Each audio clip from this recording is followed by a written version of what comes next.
Hello and very good morning to all of you. In the last video, I told you that for the short period of time, there was the rule of Jacobin Club. That was the very famous and popular club, and actually all the low classes people, low earning money people were included in the Jacobin Club. The head of Jacobin was Maximilian Robespierre. So actually his reason of governance is termed as the reign of terror. This is known as the reign of terror. आतंक का समय कहा जाता है. किसके शासनकाल को? Maximilien Robespierre के. That was the head of the Jacobin club. So the period from 1793 to 1794 is called the reign of terror. ये जो समय है 1793 to 94 का, इसे आतंक का समय कहा जाता था. Actually at that time there was the rule of Maximilien Robespierre of Jacobin club. Okay, so ये क्यों आतंक का समय कहा जाता था इसको? क्योंकि इसने इतना अत्याचार किया कि इसके अपने ही पार्टी के लोग जो थे, क्लब के लोग जो थे, इसके विरोधी बन गए. लेकिन उन विरोधियों के साथ ये क्या करता था, इस चीज़ को आप यहाँ देखोगे.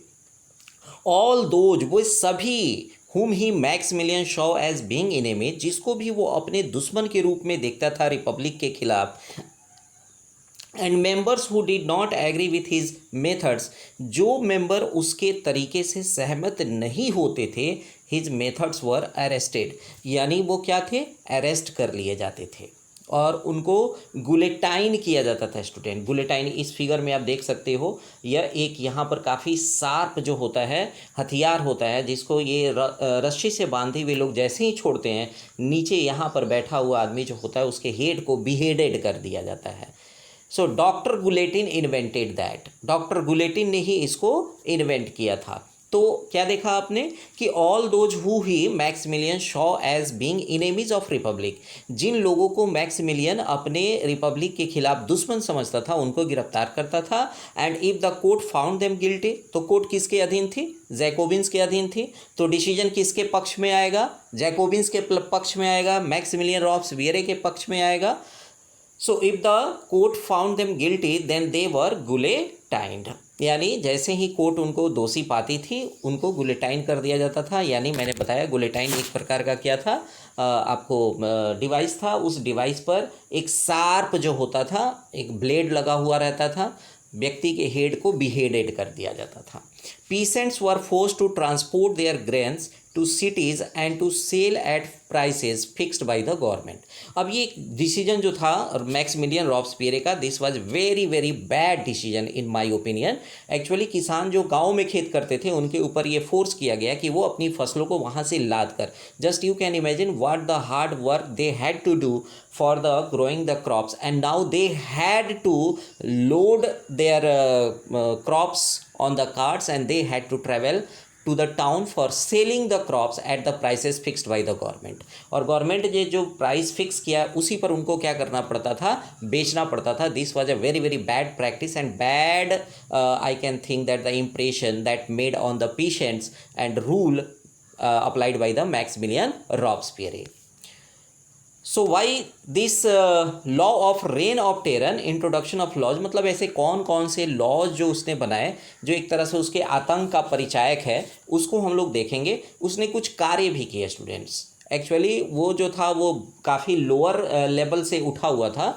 So that's why he had seen the cruelty of the other means rulers और लुई 16, जो दूसरे जो शासक थे, उनके क्रूर अत्याचार को उसने सहा था. इसलिए उसने जो रूल्स बनाए वो रूल्स टोटली अगेंस्ट थे किसके? नोबल्स के खिलाफ थे. Okay, so the use of white flour was forbidden. यानी जो मैदा होता है ना, वाइट फ्लोर मैदा को बोलते हैं, उस मैदा को क्या कर दिया? रोक लगा दिया. क्योंकि पहले क्या था, दो तरह के फ्लोर का प्रचलन था. गरीब लोगों के लिए अलग आटे से बनी हुई जो फ्लोर, ये लोफ ऑफ ब्रेड था, वो मिलता था, जबकि नोबल्स के लिए मैदा से बना हुआ, यानी प्योर जो काफ़ी अच्छा मैदा, जो नरम आटा होता था, उससे बने हुए वो ब्रेड्स को खाते थे. तो रॉब्सपियर ने इसको क्या कर दिया? इसको फॉरबिडन कर दिया, मतलब इसको रोक लगा दी. और a loaf of whole bread, whole मतलब जौ होता है, जौ के आटे के बने हुए जो ब्रेड थे वर यूज्ड फॉर ऑल, सबको अब वही खाना था, है ना। तो एक जेलसी हो गई कि जो वो लोग अच्छा खाते हैं तो उनको हम क्यों अच्छा खाने देंगे, हालांकि वो अत्याचार भी था, 2 तरह के आटे का प्रचलन पहले से चला आ रहा था। So equality was short to practise, यानी अब रॉब्सपियर ने ऐसे लॉज बनाए जिससे लगने लगा कि सभी लोग इक्वल हैं, nobody is greater, nobody are nobles, कोई नोबल्स नहीं है, कोई ये नहीं है, मतलब इक्वलिटी को उसने प्रैक्टिस में लाया। Churches were shut down, actually church जो था वो नोबल्स के लिए था, पावरफुल था काफ़ी, और इसलिए रॉब्सपियर की आंखों में ये चर्च जो थे वो खटकते थे। And churches were shut down, churches को उसने बंद कर दिया। And their buildings got converted into offices और बैरक्स, सेना के लिए उसने इस्तेमाल करने के लिए या ऑफिशियल्स के लिए उसने उन चर्च बिल्डिंग्स का इस्तेमाल करना शुरू कर दिया। His policies was so relentlessly that his supporters became against him, यानी उसके जो रूल्स थे वो इतने क्रूर थे, इतने कठोर थे कि उसके जो सपोर्टर्स थे वे ही उसके क्या हो गए, खिलाफ हो गए।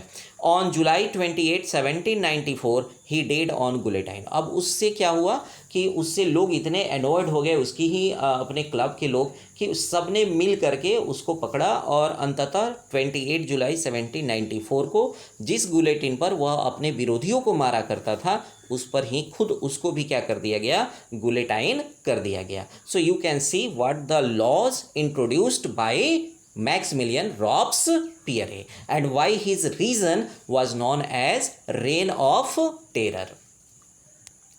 So after that, this was the region 1793 to 1794. That was the very short period of time where there was the abolition of slavery.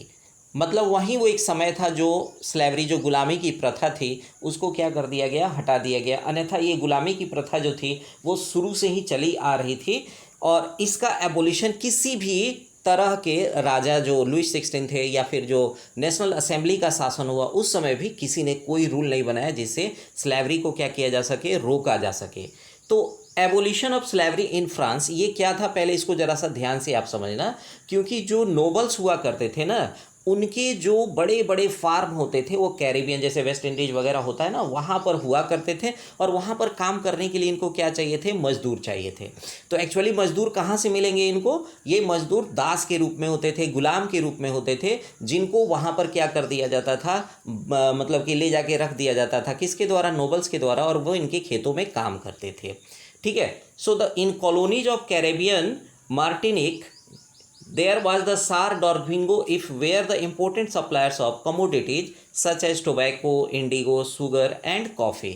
यानी ये जो आपको जो देश थे, जो दूसरे जो जहाँ पर इनके फार्म हुआ करते थे, है ना, कैरेबियन कंट्रीज जिसको आप कह सकते हो, वहाँ से टोबैको, इंडिगो, शुगर और कॉफ़ी इनको सप्लाई होती थी, और वहाँ पे काम करने के लिए मजदूर तो चाहिए ही चाहिए। So a shortage of labour on the plantation, so this was made by a triangular slave trade. याद रखना, what do you mean by triangular slave trade, ये क्या था, इसको ज़रा सा ध्यान से समझना।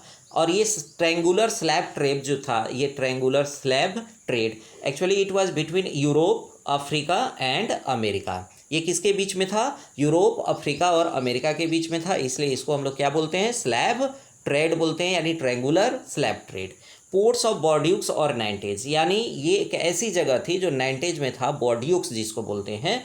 The slabs were packed tightly into ships of Caribbean, वहाँ पर जो स्लैब्स थे, गुलाम थे, उनको जहाज़ों में ठूस ठूस कर भरा जाता था, मतलब बिल्कुल ह्यूमैनिटी का वहाँ पे अंत दिखाई देता था।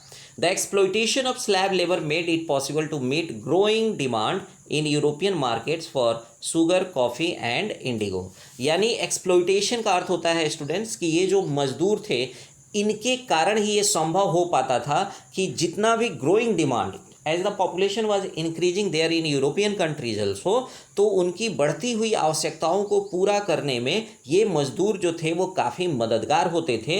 यानी एक तरह से स्लैब्स जिनको कहा जाता था, शुगर, कॉफ़ी एंड इंडिगो जिसको नील बोलते हैं, इंडिया में भी इंडिगो प्लांटेशन हुआ करता था।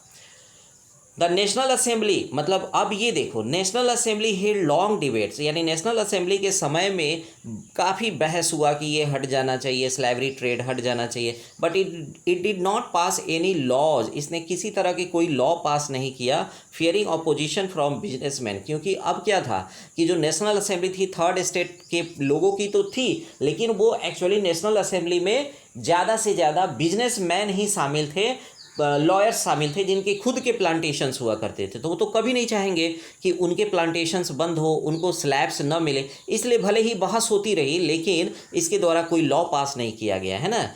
Actually it was the slab trade को रोकने के लिए किसी तरह का कोई रूल नहीं बनाया। कन्वेंशन जो बाद में चल के कन्वेंशन बना है ना 1794 में, जो जैकोबिन क्लब के द्वारा बना था, स्टूडेंट जैकोबिन्स के द्वारा, legislated to free all slaves to French overseas possessions. यही एक समय था कन्वेंशन के समय में, 1794 के समय में, जो जैकोबिन के रीजन में जो नया कॉन्स्टिट्यूशन बना था उसे ही कन्वेंशन बोलते थे।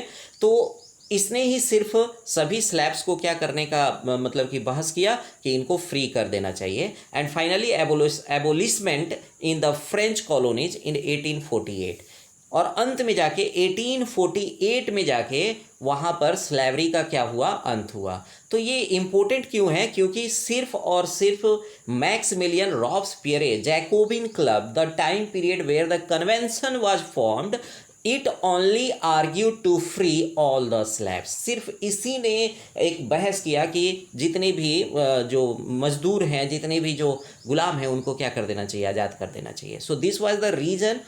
कुछ कार्यों के लिए अच्छा भी था, लेकिन the rules that was made by Jacobins was not in favour of the nobles और any rich personalities. Okay, so end of revolution, कैसे इस रिवॉल्यूशन का अंत हुआ इसको आप देखोगे। The reign of terror ended with Maximilien's death, है ना, 24 जुलाई को उसको फिर से गुलेटाइन कर दिया गया ना, तो इसलिए मैक्सिमिलियन के डेथ के साथ ही रेन ऑफ टेरर जो था वो क्या हो गया, आतंक का जो समय था वो समाप्त हो गया। The conservatives gained control and replace the constitution of 1793 with 1795 and came to be known as directly, यानी उसके बाद, यानी कन्वेंशन के बाद अब डायरेक्टरी रूल को अप्लाई किया गया, कहाँ, फ्रांस में स्टूडेंट, इन 1795 में, है ना। The directors often clashed with him, लेकिन क्या था, उनके साथ भी कुछ समस्या थी कि जो डायरेक्टर्स हुआ करते थे, बोर्ड ऑफ डायरेक्टर्स, वे आपस में ही विचारों से सहमत नहीं थे और प्रायः टकरा जाया करते थे।